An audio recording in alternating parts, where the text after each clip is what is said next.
They didn't sit there and cry. They pivoted. Boom. They pivoted. Boom. And they pivoted in a big way. The first one was Max Fried, starting pitcher from the Atlanta Braves, who has a ring with the Atlanta Braves. This guy is one of the most dominant lefties in baseball for the last 5 years. Top 10 pitcher since entering the Major League Baseball. Legit ace to pair with Cole. Cole's really never had that 1-2 punch. He's come close a couple of times, but never had that legit guy behind him. Then we have Cody Bellinger, who solved so many problems for us. I like to call him a Swiss Army knife plus. Okay, this is a A-plus signing in my eyes. You got Cody Bellinger on a contract year. He plays first base and center field. So what happens is, if Jason Dominguez struggles in left, you can move him to center and then move Bellinger to first, and then also rotate Bellinger from center and first base, because Anthony Rizzo has walked out that door, and that's another addition by subtraction. So you have Ben Rice backing up Paul Goldschmidt at first base. So if the Ben Rice experiment fails and Paul Goldschmidt needs a day off, Cody Bellinger is going to take that. They do have a lot of versatility in the outfield now since Judge has played so much center, but Judge needs to be back at right field because, as I jokingly say, but it is a true statement, Juan Soto is not even the best right fielder in New York when Aaron Judge moves back to his natural position. Cody Bellinger brings speed. He's already won a ring. He's a ball player. And I know that statement seems a little redundant, but it is true. He's a ball player. He's a heads-up, hard-nosed ball player. Been doing this, I think, Little League World Series guy. One of those dudes who lives, eats, and breathes baseball. Then we got Devin Williams, the closer from the Brewers. Now, I didn't know a lot about him when we first signed him. Then I looked into him, and I looked at some of the tape. This guy has some filthy stuff, a lot of breaking stuff, and a lot of swing and miss stuff. That's what we were missing last year from the closing position. Even though Clay Holmes made the All-Star game, he was a liability, and we knew he was a ticking time bomb. When we looked at that game in June against Kansas City Royals at Kansas City, and he blew that lead, we knew that the writing was on the wall, and now he's a starting pitcher for the New York Mets. So go figure. So maybe actually the further he gets away from a closing position, the better he gets. But the reason I bring his name up is because the fact that he's a ground ball pitcher. I do not like ground ball pitchers for closer positions. You want flamethrowers and swing and miss guys. This also makes their bullpen that much better by bringing Luke Weaver down. Devin Williams, guess what? It's like the Men's Warehouse. You're going to love the way you look. I guarantee it. This guy is a stud. Luke Weaver was not a closer. He is a 7-8 guy. And in fact, Luke Weaver can give you 6 outs if he wants to do that long kind of roll, little Raleigh fingers action, getting 6 or 7 outs per the season.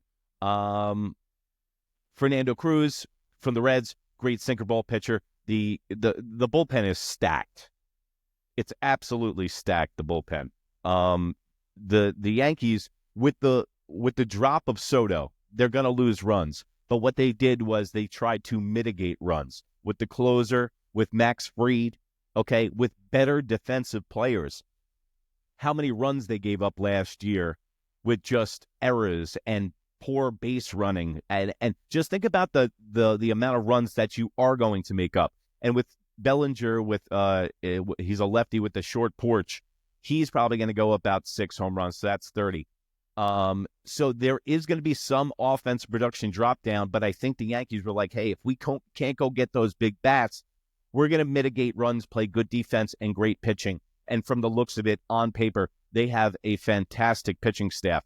Now, the key re-signings, now the guys coming back from the Yankees, is one of my favorite guys, and he got hurt in early of last year, but in spring training when I was there, I saw this guy pitch. And he has the best stuff of anybody in the bullpen, and I'll die on that hill. That guy is Jonathan Loaisiga, okay? He has the best arm when healthy. That's the biggest caveat with this guy, if he can stay healthy. When he is healthy, I believe he is the best guy that we have in the bullpen, even better than Devin Williams, who we just got. This he pitches 98. He's a flamethrower, swing and miss stuff. So I would like to see him healthy. Tim Hill comes back. Tim, I look like I work at AutoZone and smoke Newports behind the dumpster so my manager doesn't see me late at work again. Great lefty. He also should have been pitching instead of Nestor Cortez, who got moved in that Devin Williams trade to the Milwaukee Brewers. And not to mention Brian Cashman with these moves. Yeah, he overpaid for Max Fried. He gave a bag of balls for Cody Bellinger, who he absolutely direly needed, okay? A bag of balls for him. And then he turned Nestor Cortez into the third best closer in baseball. So whoever the Cashman haters are and stuff like that, I don't want to hear it. He did an excellent, superb move. And, Hal can open up the purse strings a little bit more. But, guys, the Dodgers, they just got the dream team. Who knows that the San Diego Padres are going to knock them out in the first round? You spend all that money just to lose in the first round. It happens all the time. Look at the Yankees. Look at the team that the Yankees assembled with Mark Teixeira, Gary Sheffield. They had no rings. 0 until 2009, when half those guys were off the team. All right, so let's do our biggest question marks. Biggest question marks. Third base. Third base is the most glaring need that they need right now. Okay, everyone was clamoring for Alex Bregman, and I believe that Alex Bregman's cool, but I don't like an Astro on my team. I still haven't forgot them for banging all the garbage cans with the sensors. Also, his style doesn't play well to Yankee Stadium. Yes, I know that there's 81 games in another stadium and stuff like that, but I just don't like the fit. It doesn't seem like we need him, okay?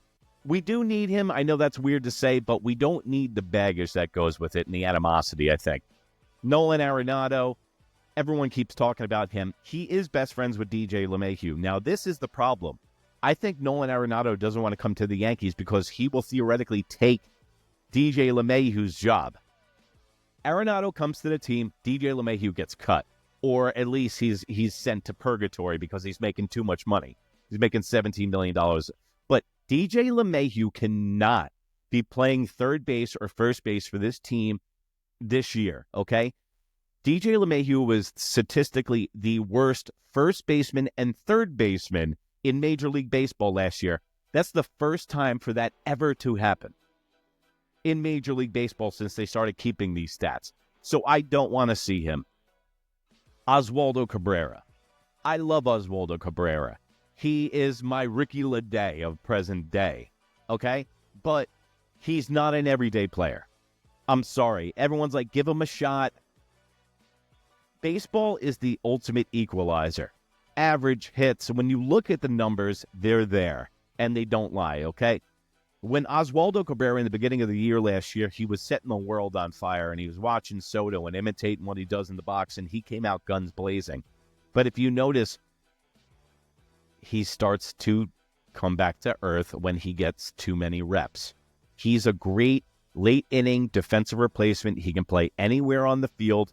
He's got a decent stick. He hits from both sides of the plate. He is a switch hitter, mostly stays to the left side of the plate. But he can play third. He can play short. He can play anywhere, okay? But that's a guy you need on your bench. He's not an everyday player. I'm sorry. Leave in the comments below. Let me know what you think about Cabrera and DJ, because I don't know what we should do. And then we have Oswaldo Cabrera. We have Peraza, who I don't want to touch with a 10-foot pole because Peraza doesn't even look like that he can pitch. But so those are the biggest question marks and then left field. Left field, Jason Dominguez, okay? The Martian has landed, folks. This guy is going to be huge for the Yankees. He needs to produce. He's 21 years of age. He's a 5-star player. He makes me nervous playing left field last year. I was at the second to last game of the season when he was playing left field last year. He looked like he didn't even know how to play outfield. Okay, he's obviously there for his bat. He can also play center field. They love the amount of money that they're paying him, and they don't want Verdugo back. I would like to see another outfield bat on the bench, because just in case Jason Dominguez does falter, I would like somebody there to back him up. We do have Trent Grisham, but I don't like Trent Grisham at all. But listen, man, from the looks of it, Jason Dominguez, since he was 16, everyone's been praising this guy, okay? And it's just not the Yankees, and it's just not Brian Cashman.